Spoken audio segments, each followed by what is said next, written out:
Karibu Tabora, karibu Toronto. Mungu wetu, tunakushukuru kutupa nafasi ya kushiriki ibada hii muhimu katika kanisa lako. Ibada ambayo inatufanya sisi tuanze mwendo wa siku 40, mwendo wa kutafakari njia zako, ukuu wako, mamlaka yako, lakini mwendo wa kutafakari juu ya njia zetu na maisha yetu. Tunaomba utufundishe neno lako kwa Kristo Bwana wetu. Kanisa la Mungu, Bwana Yesu asifiwe. Siku ya leo ni siku ya kwanza ya Kwaresma, siku ambayo tutaanza kutafakari juu ya mwenendo wa maisha yetu katika ulimwengu huu tuliopewa na Mungu. Tangu zamani za Agano la Kale, watu wa Mungu walifundishwa kufunga.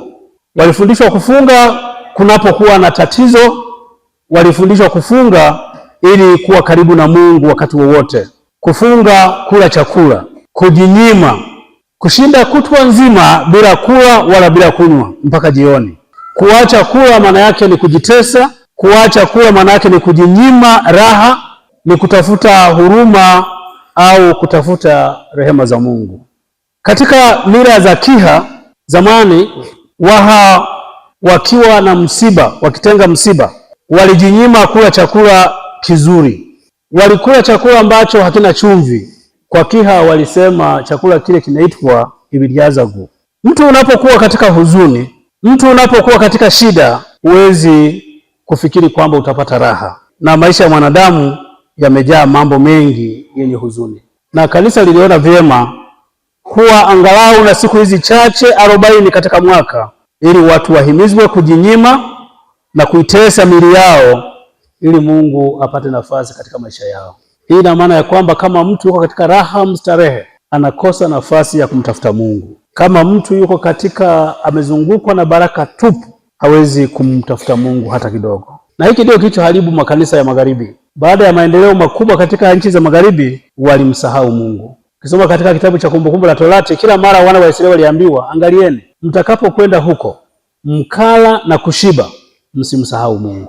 Ni rahisi watu wakisha kula na kushiba wakamsahau Mungu.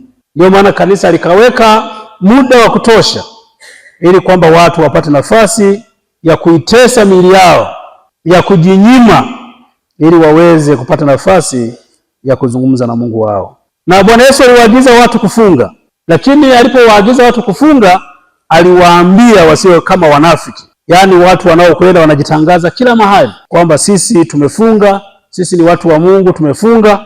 Aliwakataza. Ukisoma katika Mathayo sura ya 6 mstari wa 16 mpaka 18, utaona alivyowaambia.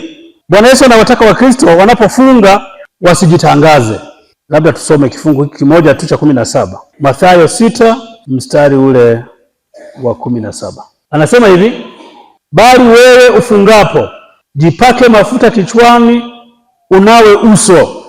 Wewe ufungapo, jipake mafuta kichwani, unawe uso. Usiwe kama wanafiki ambao wanatembea uso umekunjamana, wanajiumbua nyuso zao ili waonekane na watu kuwa wanafunga. Kwa kufanya hivyo tu wameshapata thawabu zao.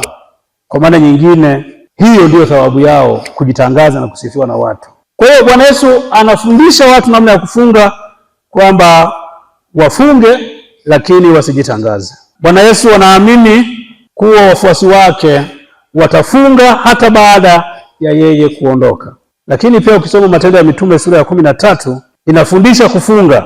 Kufunga ilikuwa ni sehemu ya maisha ya Wakristo. Kufunga ni sehemu ya maombi ili Mungu aweze kusikia.